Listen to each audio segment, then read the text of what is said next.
I'm SP from Legends of S.H.I.E.L.D., a show about the general Marvel comic universe, part of the Gonna Geek Network, just like the show you're checking out now. Shows on the network are individually owned and opinions expressed may not reflect others.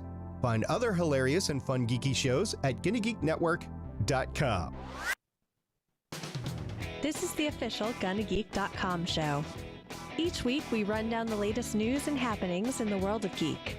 These are your hosts for the show, Steven, Chris, and SP.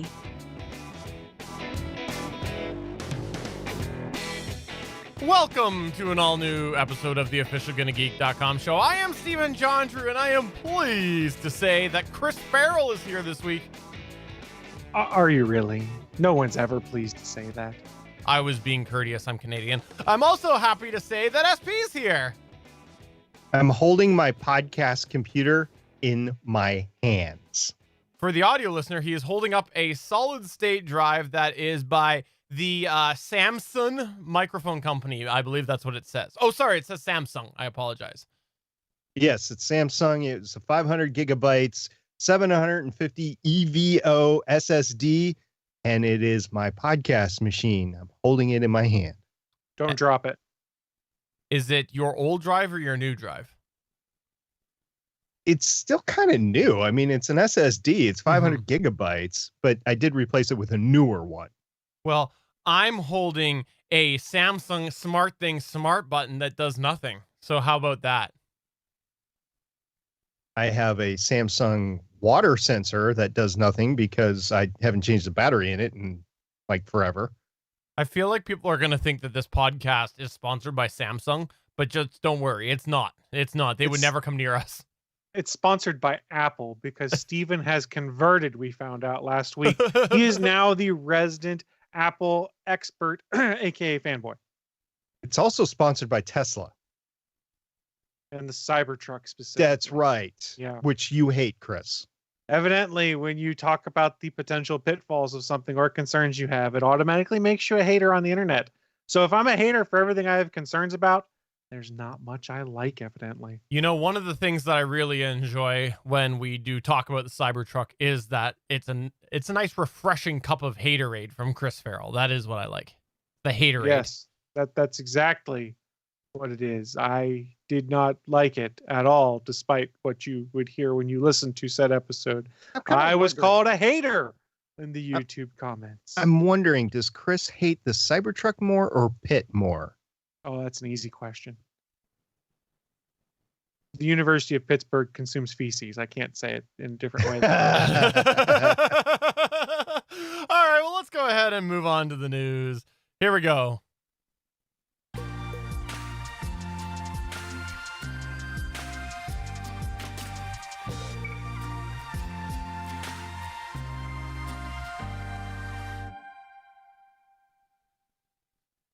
Mr. Farrell, let's go ahead and start off with your news point, which I believe you titled so elegantly, Stadia Sucks. I think that was your news point title that you put together. Steven, because I make the sidebar for every episode of the GonnaGeek.com show, so that makes perfect sense that I would have titled it that way so that more people can hate me on the internet. I totally did that on purpose. You know, here's the thing. I don't drink enough haterade. Okay, here's the thing, though, Chris. I get your logic, kind of, because obviously you have commented about the way that you don't like the Cybertruck, and thus you've been deemed a Cybertruck hater.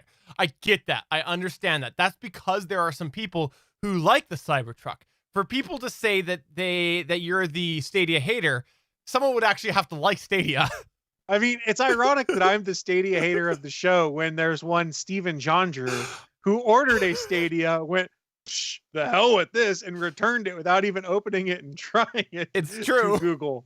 But somehow I, Chris Farrell, am the hater. But I will, I guess, wear this badge of honor with distinction because it is my lot in life to be the new JS and to hate everything on the GonnaGeek.com show. So send your hate emails to js@GonnaGeek.com and let me know how you feel about the haterade I'm drinking. I think it would be better, actually, if people shipped you Flare so you could hate on the Flare. Like Ric Flair? No, you know, people have lanyard and stuff, and they put buttons and little magnets and stuff like that. That kind of Flare. So why do you hate Stadia? Tell us. Why do I hate Stadia? Well, let's talk about the news about why Stadia is having problems bringing in developers and publishers.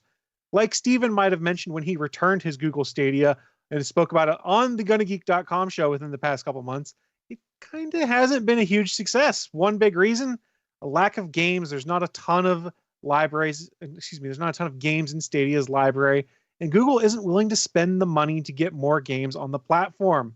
There was a story from Business Insider that stated many developers have explained that one of the biggest reasons indie games have stayed away from Stadia is the lack of financial incentive from Google. One executive at a publishing company described the amount of money that Google was offering to them as, quote, so low that it wasn't even part of the conversation. Another indie dev described how most platform owners, like Microsoft and Epic, offer upfront incentives to entice developers and publishers to create or release games on their stores. But with Google Stadia, the incentive was, in the words of that dev, kind of non-existent. So when you see some games on Steam or the Epic Game Store and the Microsoft Store, especially indie games, there's generally some kind of incentive, be it will give you a bit more of a cut of the money we make off it, will give you prominent placement, things like that. Google Stadia is not really doing that, it doesn't sound like. And a lot of indie developers, it's kind of what they're used to.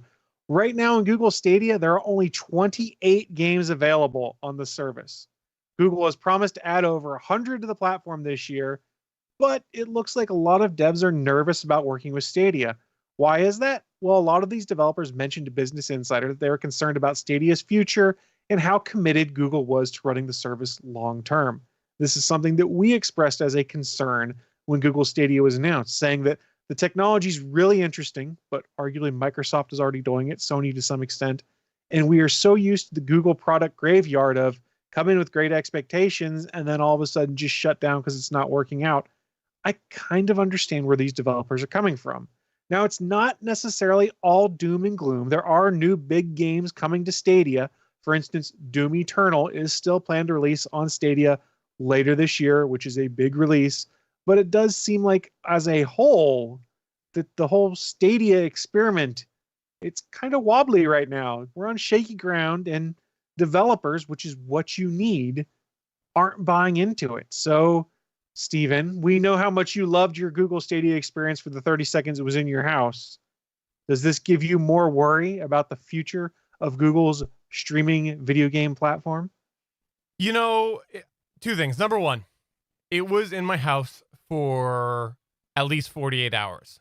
Most of those. Oh, I'm sorry. Most of those Sorry. that actually sat in the garage in the box. Okay, so that's where it was. You stay in your box. You're not worthy of entering my podcasting cave. I literally opened up the box to put the return paperwork in. That's why I opened it up. Number two, this makes me really, really, really regret even originally ordering it, because it just sounds like a disaster. It sounds like worse than what I thought it was when I sent it back. When I sent it back thinking, this is something that might take off later, but they're going to have to work out some kinks. They're going to have to get some more developer buy-in. I'm going to wait and see. Maybe they'll make a second push, new version, sale version, something. I'm not even seeing hope that we're going to get vendors interested in making games. I had a little bit of hope that that might happen, but I don't think this is going to happen based off of this report. Well, they just need to learn to think the proper way to do it. I think Google, and knowing their reputation for a lot of things, might have come in a bit arrogantly that we're Google, everyone's going to want to play with us, without considering the fact that, you know, a lot of these guys are incentivized to put these games on specific game stores already. And if you're not offering any incentive, what's a reason for an indie developer to be like, I'm going to put my game on Stadia first or feature it there? Well, the player base isn't there and they're not getting incentivized to do it. So I sort of get the problem. They need to course correct, it sounds like to me. And let's be honest, Google's got the money to throw at it if they want to course correct. It's just a matter of, do they give a crap at this point? I don't know. You know, I think what we have to do is start a Stadia Sucks cast, where every week we do a report about why Stadia is sucking this week. It could be Stadia Sucks cast. It could be Google Stadia.sucks. That might exist. Probably does exist. It could be This Week in Suck with Stadia. I don't know. We could do something to that effect. And I think that Chris Farrell, you need to start it. Why not This Week in Stadia Sucks? We'll call it Twists. How about Stadia Sucks News Weekly? Does that work? Well, I mean, in all seriousness, we would be a terrible group to do that because we are not unbiased, nor have any of us used Google Stadia. I assume SP has not used Google Stadia. We know that Steven has not, and I will admit that I haven't. So in the interest of fair coverage, only one of us could be on this kind of show. We'd need someone who actually owns it. I got it, guys. When will Stadia fire up and explode? Watch 2020. Fishing! Sorry, I was trying to do that sound effect that we used to have. It didn't work out. All right, so we're going to go ahead then and make that cast happen. Chris Farrell, I look forward to you submitting it to the Gonna Geek Network for application. Oh, it's going to be the highest production value you can imagine. The highest. I'm looking forward to seeing your submission at gonnageek.com/join. All right, let's go ahead and move on to the next point here, which is going to be courtesy of myself. It's courtesy of myself because I'm doing a big roundup of a whole bunch of things. This is something that I started off by reading an article over this past weekend, and I thought, let's just go ahead and do a little bit of research on some of the other companies that have been affected by COVID-19, also known as the coronavirus, or sorry, so that there's no lawsuits by Corona Beer, the coronavirus. Chris, you're shaking your head. Oh, that was so bad. Anyways, so bad. Okay, so we know that it's a big thing. People have been saying it for a while that COVID-19, also known as the coronavirus, has been on the cusp of spreading rapidly, and it's quite quickly happening outside of sort of China and a couple other areas that it was quite heavily taking off. But the thing is, I wanted to bring it up today because there seems to be a bunch of events and big companies being affected by the coronavirus as far as facilities shutting down. This past weekend, it was announced that LG had to shut down a display factory due to an outbreak in South Korea. This was also timed about the same time that Samsung Electronics also had to shut down one of its factories, a mobile device factory, because a worker tested positive for the coronavirus. I wanted to mention this because of the fact that there are so many phones around the corner. So many different products are being made using products from LG and Samsung. And you can't help but think that this might affect production as far as what we can expect to see with timings this year. We might see quite a shift with the release schedule compared to what we've known if all of a sudden these vendors cannot keep up. Because remember, this is an LG display factory, which is huge because they do a lot of displays for different companies. So it's not just LG products. It's more than LG products. But it doesn't just go there. I wanted to round up some other tech-related coronavirus cancellations. On February 27th, Facebook announced that they were going to cancel their F8 event, saying that they will replace the main F8 conference with, quote, locally hosted events, videos, and live stream content. Originally, F8 was scheduled to be May 5th and 6th this year. Another thing as well, which kind of related, mostly because of the fact that Chris Farrell hates the Cybertruck, so let's talk about something a little bit more traditional. The Geneva Motor Show. February 28th, they announced that the Geneva Motor Show was going to be canceled after the Swiss government banned gatherings of 1,000 people or more. And the last one that I wanted to mention was the GDC, the Game Developers Conference, was announced on February 28th that the event, which has run since 1988, that was expected to take place this year, March 16th through 20th in San Francisco, was also canceled, citing the COVID-19. So it's interesting to see all of these things happening. I don't really blame people or companies for doing this. I think you kind of have a responsibility to be proactive, especially when you look at the problem with mass gatherings, when you have potential big outbreaks like this. But it's a lot of different tech and other geek-related events and things that seem to be being canceled, and it's probably just the tip of the iceberg. SP, what do you think? Well, I'm certainly glad I bought that iPhone for my daughter when I did versus waiting for a sale later on, because I doubt there's going to be any sales. There's going to be some iPhone shortages, or at least short stock that's coming up because Foxconn in Korea or in China has not been producing as much as they had been before. Matter of fact, I don't even think the factory is open yet. But yeah, this is going to be something that is not just in the tech sector, but is in all sectors. And there's a desire to ensure the infrastructure keeps working, that people still have power, that grocery stores are still stocked. But there's starting to get shortages as we are broadcasting here, or we're recording here, starting to see some shortages with things like face masks, which apparently don't do much unless you touch your face a lot, I guess. And the sanitary hand wash, the dry wash that you can get, the hand sanitizer. So people are trying to stock up here. We'll see how this affects the tech markets, and we'll see how this really affects global trade. I don't think we'll know for another month or so. What's your thoughts, Chris? Well, in regard to the game developers conference, it sort of makes sense because a lot of the companies that would be there had already started pulling out.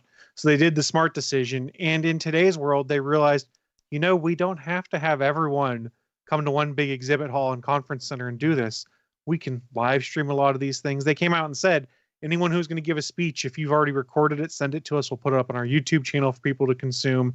And they were going to make use of the internet as the tool it is to basically say, yes, there's a lot of cool content we could have had here, and you can still watch it from the comfort of your own home or office. And it sort of makes sense. And I liked seeing that happen. And I think as you see other events like Mobile World Congress, I believe, was also a bunch of companies pulled out of. A lot of folks are talking about, I don't think we need to have these conferences. And it's probably smart, just because the way that COVID-19 works is the way it incubates, you don't know when you have it. So someone could come in and think they're perfectly fine and be spreading it around and cause a problem and cause things to spread. Supposedly, Japan's even considering what the plan is going forward with the Olympics, and to figure out what their drop date is, to figure out, okay, if we don't have a sign of remission or anything like that by this time, we need to figure out whether the Olympics is still happening.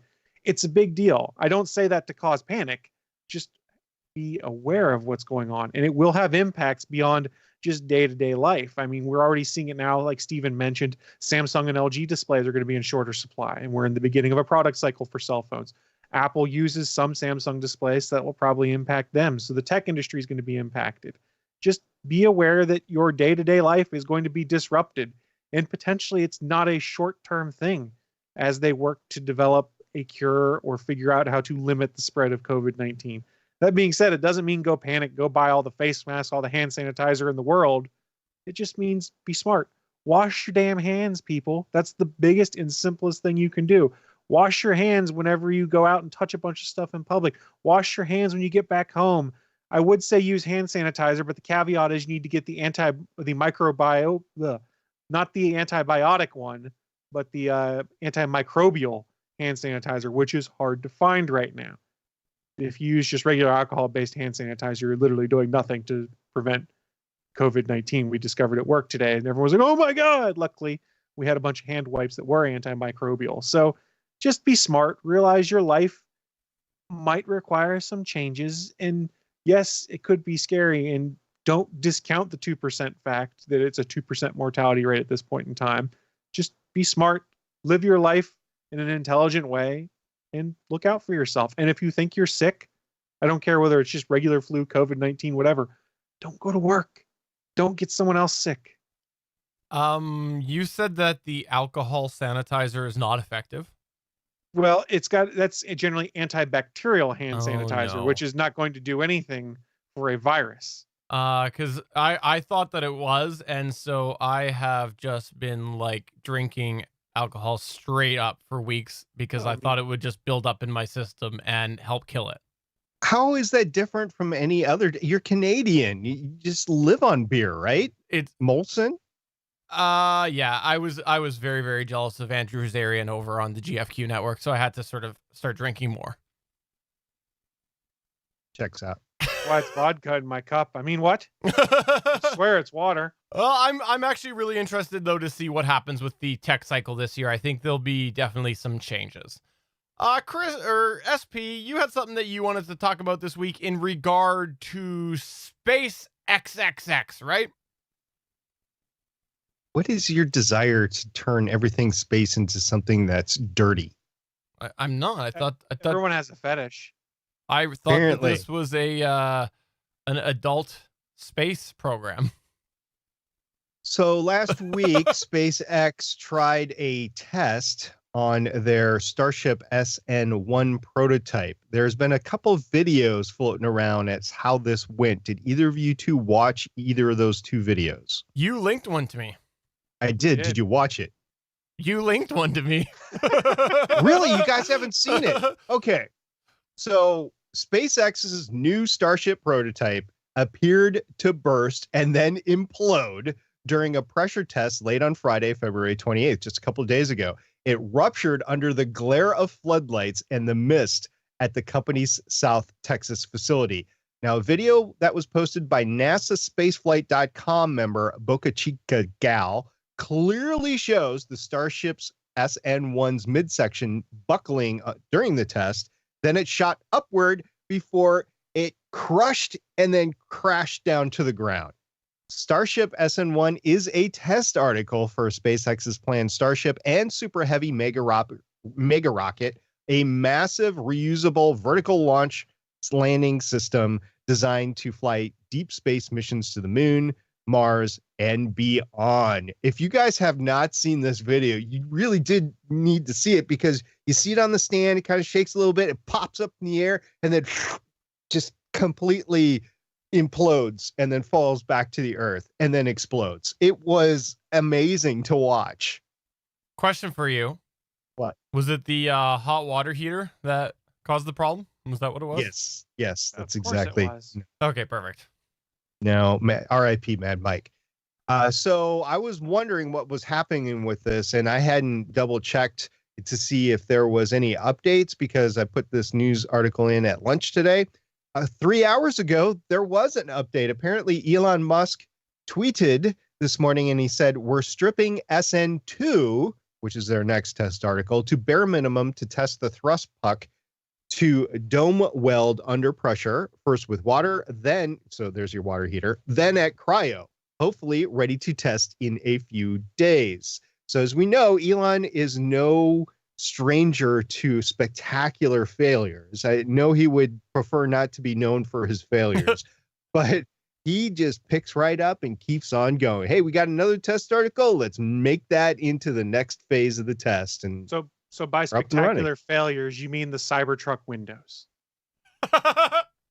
Did you I'm mention the that? hater now. I've got to do it. Did you see the other news story today about the Matchbook remote control truck No. that they're making with the Cybertruck? Yeah, so Matchbox came out with a little remote control Cybertruck, including the damaged driver's side window. That's fantastic. That is funny. In the chat, if you didn't know this, by the way, we stream the show live on Mondays at 8:45 p.m. Eastern Time at Geeks.live. We have a chat from Liberty Dude 1775, and he says, is it true that they released this virus to cover up the rocket explosion? Is that true? Is that true? They used time travel to know Yes. the rocket was going to blow up, then traveled back in time to deploy the virus, is what I'm hearing. That's here. what- It's 12 Monkeys stuff right there, guys. This is 13 monkeys because we're hardcore. Okay, I do feel bad for not seeing this video yet, but it sounds spectacular. So I'm just going to go out on a whim and say, wow, it was amazing, SP. Fantastic. Thank you for sharing that with me. You're going to watch it later, though. I absolutely will. Sorry, I had a very busy weekend. I apologize. Okay. What do you got, though, with other space news this week? There was something else you wanted to talk about, wasn't there, SP? There's a couple of things that happen. So first of all, I know you guys are big Star Trek The Next Generation fans, both of you, right? This is accurate. I have never seen an episode of Star Trek The Next Generation before. Okay. So this is going to make no sense to you then, probably. But unfortunately, we had another death in the scientific community. Freeman Dyson, who is a quantum physicist, and he imagined mega structures from aliens has died at 96 last week.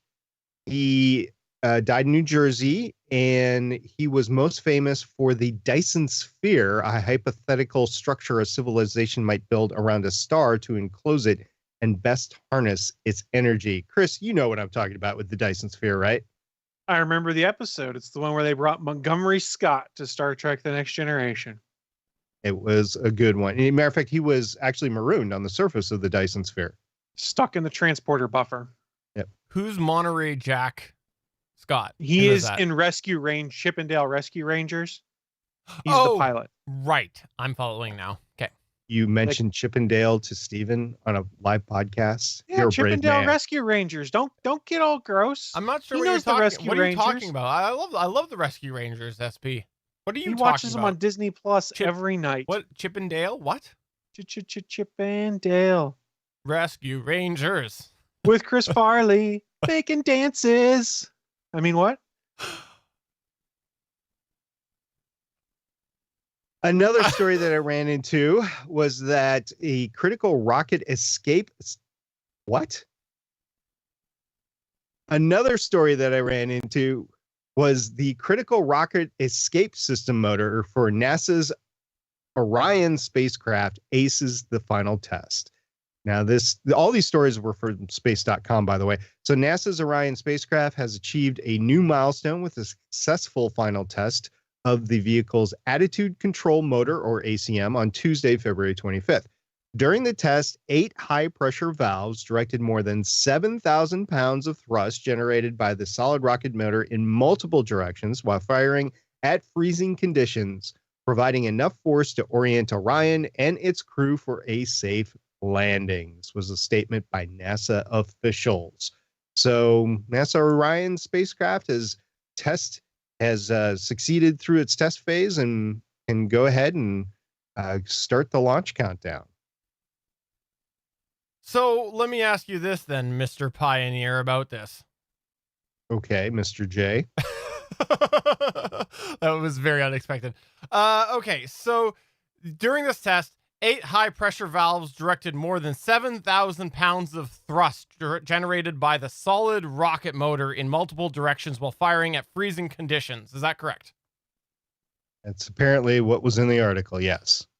How many GMC Sierras worth of weight would that be? Thrust? No, pounds. Just, how many? 7,000 Pounds pounds. of thrust. It's force. It's I pounds know, force. but I was trying to give you a segue to give a shot about the Cybertruck, and anyways, you missed the ball on that one. 2.5. If you're doing 7,000 pounds of weight of mass, it's 2.5 Cybertrucks. There you go. Thank you. That was what I was looking for. Can't you read my mind already? We've only been podcasting for 300 years. It's pounds thrust. It's different than pounds mass. No, that's not the way that I interpreted it. You are wrong then. Well, what are you, a rocket scientist or something? Actually, yeah. Oh, well then I stand corrected. You know who else needs to stand corrected? Big long way to get to this news article. Steve Wozniak does. Let's just go back to the coronavirus here, because today it came out from Apple co-founder Steve Wozniak suggesting that he was patient zero in the US for the coronavirus. Today he did tweet, checking out Janet's bad cough, started January 4th. We had just returned from China and may have both been patient zero in the US. This was, again, Steve Wozniak, co-founder of Apple, ended up tweeting this out publicly today. How old is he? I literally don't know. How old is he? How old is Steve Wozniak? Riveting audio. He is 69 years old. Anyways, the long story short is the time that where the mind goes. they ended up coming out and saying, no, false alarm. She just has a sinus infection. So if that's not alarm bell ringing, I don't know what is. But there you go. Steve Wozniak managed to get my attention on that and me highlighting it. I just thought I would mention it, though, because the shenanigans. Was he being serious, or is this an instance of where sarcasm doesn't translate to Twitter very well? I don't know, but I feel like it was probably real. He's not the sharpest tool in the shed, from my understanding. I see. I was wondering how old he was. Oh, I'm following now. You gotcha. Yeah. Anyways, don't do things like this. It's awkward, and it's even more awkward when I bring it up on the podcast, and these guys have nothing to say about it. So. I'm sure Steve Wozniak is going to tweet us directly to tell us what the real story is, because I'm sure he's watching right now. So, Steve, if you are, tweet at Steven John Drew and tell him what's going on. And They if you're might mad actually- about it, send us an email to js@gonnageek.com and tell us. They all. might be immune, and they might have been the carriers for the disease. We don't know. They could have come back from MU69, where life began. like Venom. Are you saying that MU69 is the origin of the coronavirus? What? Wow. It's where life began, so why not the coronavirus? Fair enough. I stand corrected. Let's go And ahead. again, you're sitting down. Yeah, you're still in your chair. Oh, okay. I sit corrected. Is that better? Yeah. Let's I'll go take it. ahead and move on to Geek Wars. Watch your posture.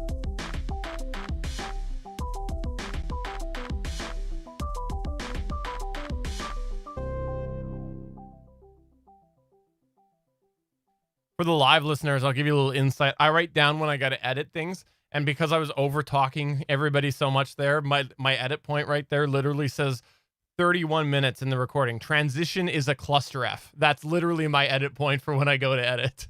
A cluster frack. Sounds like every week here on the GonnaGeek.com show. You should come watch our new show, Cluster Frack Show. No, it's called the Stadia Cluster Frack. Somehow, I love how this is going to turn into Steven taking shots at Stadia, but I'll be the one in the YouTube comments they call the Stadia hater. Just wait. Just wait. Probably. You are a Stadia hater. Let's see, it's already beginning. I'm getting gaslighted on my own show. Let's do that again. It's not your own show.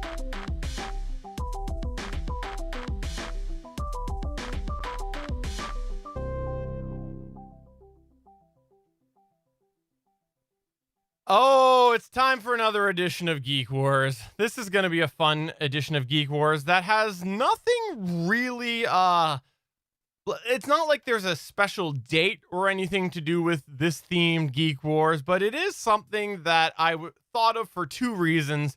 Recently on the YouTube, you've been seeing a lot of things called deepfakes. If you're not familiar with that, a deepfake is when they take a video and they put other people on there so it looks like them, but it's not Did you them. just William Shatner it? I did William Shatner it. Yeah. I did. And recently there was a deep fake that involved Robert Downey Jr. and Tom Holland with Back to the Future. They had taken Back to the Future footage and they had changed it to be Tom Holland and Robert Downey Jr. First off, before we continue, let me say, I am very, very opposed to the idea of a Back to the Future reboot. I think it's a terrible idea. I'm glad that they've always said that it's not going to happen. And Back to the Future reboot, redo, whatever would just be horrendous. It's a terrible idea. What do you mean? You could make the DeLorean into the Cybertruck. It would be awesome. No, we don't need a reboot. Let me propose this to you. Okay. A Back to the Future sequel with Tom Holland as Marty McFly's kid going on an adventure with one Doc Brown. Okay. I could go for that. Yeah. Fair enough. I could go for that. However, Like Christopher Lloyd, Doc Brown. Yeah, he'd do it again. I guarantee it. Yeah, he's getting old though. yeah, it I wouldn't, bet it he'd wouldn't do be it. pretty. It'd be like live action Rick and Morty, basically. But I will May- say, okay, with all of that said, I will say, if they ever decided to do a reboot, which they've said they won't, it has to involve Tom Holland and Robert Downey Jr. because it was incredible in this deepfake. So that got me inspired, and I thought to myself, let's do a little Back to the Future trivia Oh, this week. no. So we got a bunch of questions about the Back to the Future trilogy. The reason that I really got pushed over the edge with this as well is because I've been finally redoing some of my smart stuff, and one of the things that I'm doing is moving my alarm system over into my hub system, and I can put custom alerts in there when the alarm goes off. And I am absolutely going to make it so that when the person enters their own unique code, it's exactly like when what's her face in the future unlocks the door and it says "Welcome home." It's going to be exactly like that. So Okay. I thought let's just go ahead and do Back to the Future trivia. That was my long roundabout way to get there. Okay. If you're not familiar with how we do Geek Wars, I will ask a question and then these folks will have a chance to ring in. If they fail at that, they will have a chance. The other person will have a chance to answer. The first person that says their name or shouts out some form of very crude and inappropriate comment will get a chance to answer. I'm not bleeping, by the way, so don't go that far. Let's start off with the first one Challenge here. accepted. Let's start off with the first one, which we're going to kick it right off with a chance for 2 points. 1 point for each. Name the 2 characters that were recast for Back to the Future 2. I want the characters. There was 2 characters in Back to the Future 2 that were recast. Which characters were they? Do I have to know their name? You have to know what the character is. No one. I'm waiting for someone to buzz in. Waiting for somebody to buzz in. Yeah, but I don't know both. Well, you get 1 point for each. Chris. All right, Chris. It was his girlfriend who Jennifer was her name, I think, with a character's name. And his dad was no longer, I can't remember the. Oh, really? Yeah, they changed the actor of the dad, I Yeah. think. Okay. Because Eric Stoltz, I think, was that who it was that was the dad? I can't remember. No, it was Crispin Glover. Crispin Glover. Oh, that's it. Yeah, Eric Stoltz was originally going to be Marty, is what it was in the original Back to the Future. Chris is absolutely right. It was both Jennifer and George McFly. And one of the fun facts, actually, I really like the George McFly recasting because in Back to the Future 2, they tried to use prosthetics to hide the recast, and in the future they actually hang him upside down to help mask it more. And Crispin Glover won the lawsuit. He sued them saying that they're using my likeness, and they lost. So I thought I did not know that. yeah, a really, really cool little thing for actor rights, and I completely agree with it. So anyways, Chris is right. So that's 2 points for Chris. Also, I had 10 questions written, but we actually have 9 now because the next one was name the actor who originally played Marty McFly. But they're going to go ahead and cross that one off right there. Eric Stoltz. I would have known that. So Dang it. go on to question number 3. Originally, it was going to be Eric Stoltz. They still did want Michael J. Fox, though, but he could not do it because his schedule would not allow it. Why? Chris? He was filming Family Ties. That would be 3 for Chris. That's absolutely correct. Alex P. Keaton. All right. Here's one that should be on recent memory. I tried to go a little light this week because I sometimes go too far into the ether. This is one that I think you should remember, but maybe you'll doubt yourself. What year did Back to the Future 2 take place in? The future timeline. SP. Oh, I think it was SP first. I think. Yeah, I think it was too. Okay. I think it was too. I'm going to go with 2015. That is absolutely correct. There you go. You got 1 on the board there. Yay. That's All right. This one here is actually a little bit of a tough one. So while it's only 1 answer, I'm going to give 2 points for the following. At the end of Back to the Future 2, Marty received a letter from which courier company? This was the letter from Doc Brown. that he Great sent for that. Scott. All right, SP. Western Union. You're absolutely correct. I can't believe you knew that. Wow. No, he's right. It's Western Union. That's impressive. Wow. Wow. I thought neither of you were getting that one. I just remembered it because I was like, if I ever need to send a message to myself in the future, I got to remember Western Union will do that. All right. So here's one. Bob Gale wrote most of the first draft for Back to the Future 2 because Robert Zemeckis was busy doing which other movie? I know this one's side. This one's an adjacent question. All that's coming to mind is Jurassic Park, and I know that's wrong. So That is Go at very it, wrong. I feel like I should know this, but I don't. And as soon as you say it, I'm going to probably facepalm. All right. It was Who Framed Roger Rabbit. Yeah, son of a- Did not know that. I should have known. Question number 7, which, by the way, right now the score is tied at 3. Who plays Doc Brown's love Clara in Back to the Future 3?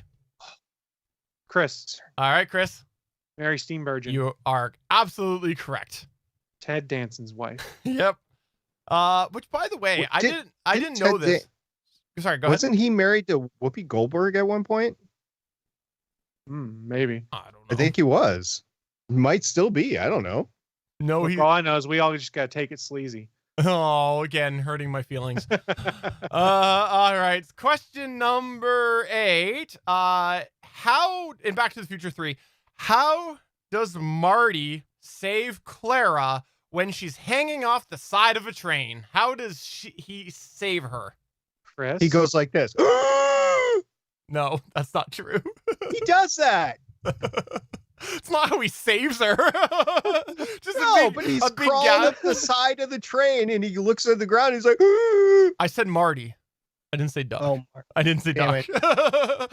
Chris, what's your answer? He uses the hoverboard. He does use the hoverboard. That's one of my first real moments that stands out to me as a kid, which is why I put this in here, where it was taking a plot device from a previous movie and using it in the current one. That's one of my earliest memories of that sort of use.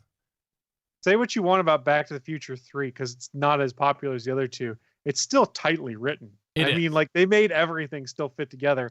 And to this day, Back to the Future still has the best way of describing and showing time travel and its consequences. So Chris is at 4, or are you at 5 now? I lost track. I think you're at 4.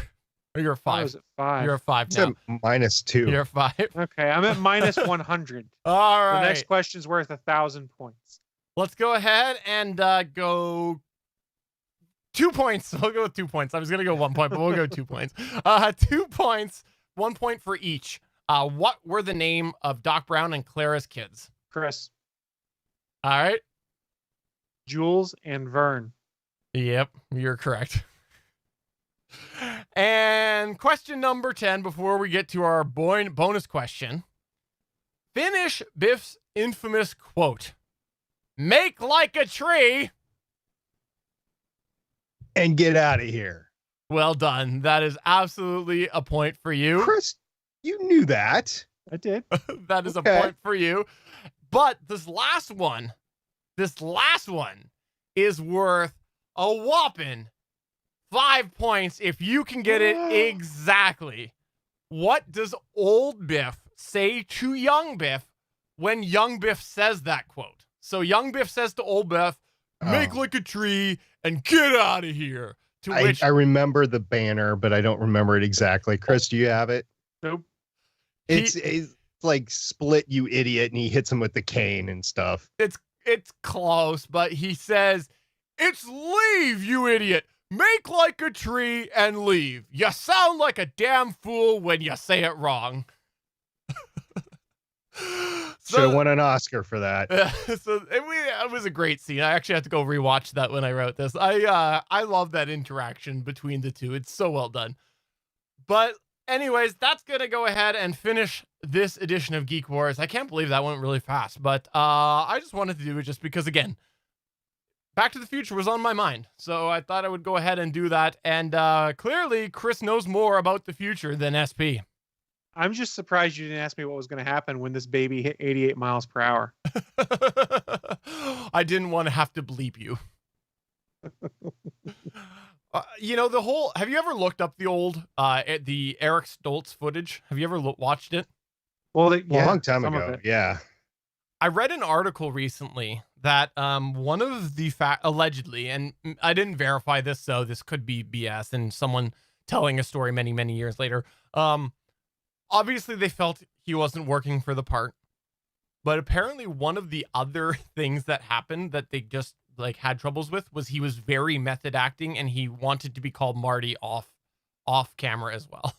I had seen something on that too. And from when I watched this stuff, I didn't think he had as good a chemistry with Christopher Lloyd as Michael J. Fox ended up having. Yeah. I mean, granted, you can look at it now and be like, I never understood why they would go this route, but they saw something to begin with. And again, Michael J. Fox was super busy. The fact that I read a book that was behind the scenes of how they got all of this done, and Michael J. Fox's schedule was insane to accommodate doing Back to the Future and Family Ties at the same time. Like, he had people driving him back and forth so he could sleep in the car and try and learn his lines and stuff like that.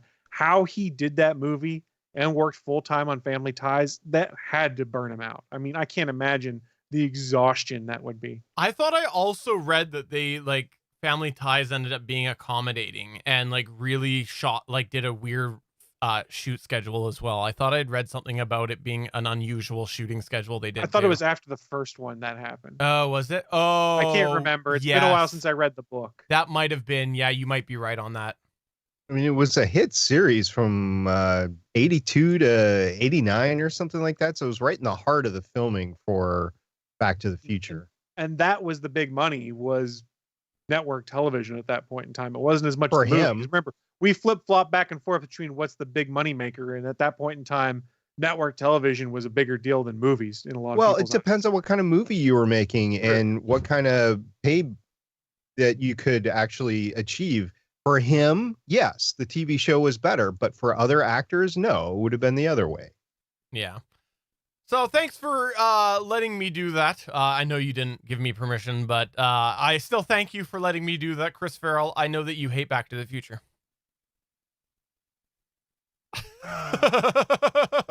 Well, you know, the DeLorean has the same sort of body structure as the Cybertruck, so I could see why he doesn't like it. Yeah, that's true.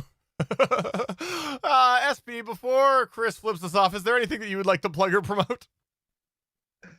We just finished the Legion show over on Legends of S.H.I.E.L.D., which was an interesting end, and it was an interesting 3 seasons. It was probably the most unique TV show that I've ever watched, and we are now leaving that behind as we prepare for the final season of Agents of S.H.I.E.L.D. Will be going over Jessica Jones. So if you have anything to say about the Netflix series, in particular Jessica Jones Season 2, we will take your questions and run with them over on Legends of S.H.I.E.L.D.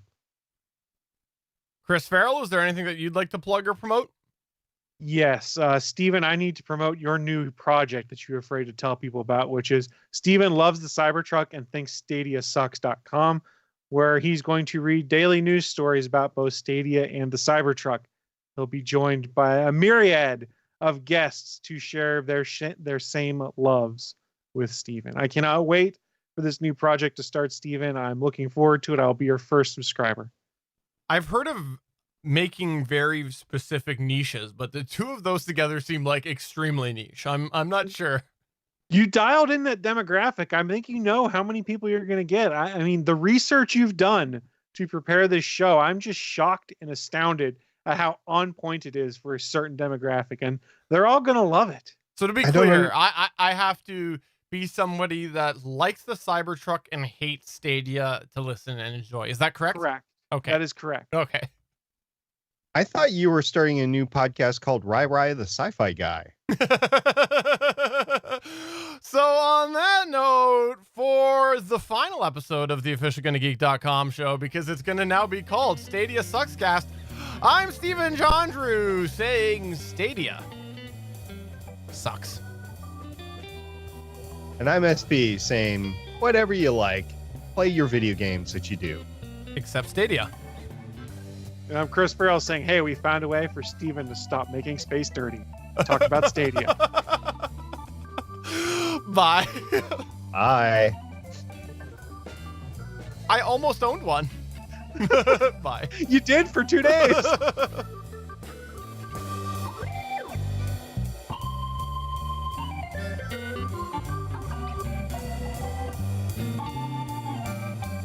Thanks for checking out another episode of the official GonnaGeek.com show. If you like the show, please give us a 5-star review in Apple Podcasts or a thumbs up on YouTube. You can always join us for our live recording sessions, which stream Mondays at 8:45 p.m. Eastern at www.geeks.live. And remember, you can find our full back catalog at GonnaGeek.com/show. If you're itching for more geeky content, check out other shows on GonnaGeekNetwork.com. Voice work was by Emily Prokop of The Story Behind podcast. That's it for this episode. We hope to see you back again next week.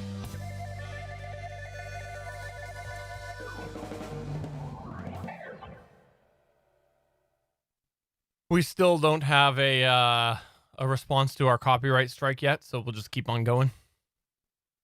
Really? There's still no response yet. Yeah. They have a month to respond. It says It wasn't actually a copyright strike. It was just a demonetization of that video when I went and looked at it. That's so it's true. not a strike. I That's don't true, think. actually. It just means we couldn't monetize that one, and they did monetize it by claiming it's their music. Well, that's weird since the channel is not monetized.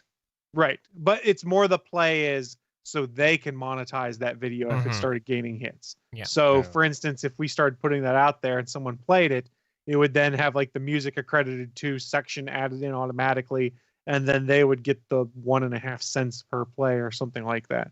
So it's not a strike. It's just bullshit, pardon my language, of trying to stake claims on people's videos that were small enough.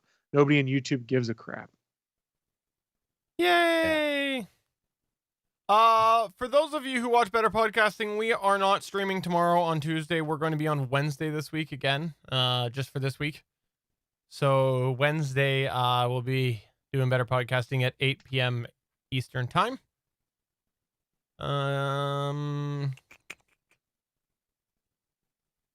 Something else. Let's talk a little bit more about Back to the Future. Okay, so I hated Back to the Future 3 when I was a kid. I hated it. Oh, Hated it. Why? Because there was no sci-fi and it was just all Western. Pretty much, yep.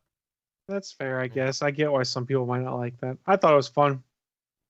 I should do a rewatch sometime. It's been I a while. remember I went to that. It was one of the few movies I've gone to, aside from the geeky jerseys, that I've actually cosplayed. I had a jean jacket. I had a Sony Walkman. I had the same. I made sure that I bought the same actual earphones that he had. And I went to the movie dressed like that. And I remember the guy who was selling me the ticket at the movie theater. He was just looking at me like, yeah. I mean, did I look like Marty McFly? No, but you know, hey, I tried. I really wanted a truck a standard truck when I was a kid, so I could peel out backwards like he did. Yeah, that was pretty cool. I'd wanted a Toyota truck, a Toyota 4x4 for a little bit after that, but then I got wise and yeah, that's not a full-size truck. Nope, don't want it. Yeah. All right, well, we're going to shut things down. Thanks, everybody, for coming on by, and we hope you have yourself a wonderful rest of your evening, and maybe in the future we'll have more smart talk, because Sorry? Go ahead. Sorry. No, I'm good. Go ahead. I was going to say, don't forget to wash your hands, people. Don't be heathens. I'm washing them right now. Seriously, wash your hands. It's the best thing you can do. That's not antimicrobial. Still, who knows what kind of bacteria is on this desk? Well, has Steven been to your house lately? I don't know, actually. Oh. Your desk smells wonderful, SP. Bye.